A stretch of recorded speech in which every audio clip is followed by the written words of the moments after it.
আজকের দিনটা ছিল একদম ভিন্ন রকম। ঘড়ির কাঁটা আর যান্ত্রিক কোলাহল বলে আমাদের যাত্রা শুরু হয়েছিল কসবা উপজেলা কুটি নৌকাঘাট থেকে। ঘাটের জলই, রোদের ঝিলিক আর মাঝি নৌকার দাঁড় ফেলার শব্দেই বুঝেছিলাম সারাদিনের ভ্রমণটা খুব বিশেষ হতে যাচ্ছে। ছোট ছোট ঢেউ পেরিয়ে আমাদের নৌকা ভেসে চলল আন্দিকুটির দিকে।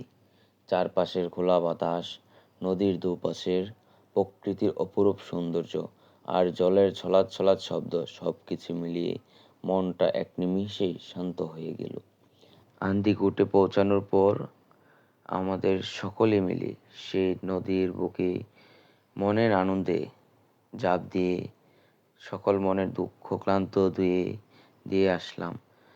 এবং এরকম একটা পরিস্থিতি এবং প্রকৃতিতে শিকার হওয়া সত্যিই ভাগ্যনীয় বিষয়, যা আজকের দিনটা হয়তো স্মরণীয় হয়ে থাকবে আমার জীবনে। আন্দিকোটের সৌন্দর্য উপভোগ করার পর আমাদের পরবর্তী গন্তব্য ছিল মকরিমপুর ডালপুর ব্রিজ। দূর থেকে ব্রিজের বিশালতা আর তার নিচ দিয়ে বয়ে চলা শান্ত নদী দেখতে সত্যিই চমৎকার লাগছিল। ব্রিজের নিচে যখন নৌকা থমকে দাঁড়ালো, মাথার উপর খোলা আকাশ নিচে স্বচ্ছ জলে মনে হচ্ছিল যেমন সেখানে আটকে গেছে। দিন শেষে সূর্য ডুবলো নদীর বুকে, কিন্তু রয়ে গেল সারাদিনের সুন্দর কিছু স্মৃতি। প্রকৃতি আসলে মন ভালো করার সেরা একটা ওষুধ। আজকের এই পুরো যাত্রাটা আপনার কেমন লাগলো কমেন্ট করে জানাতে ভুলবেন না কিন্তু।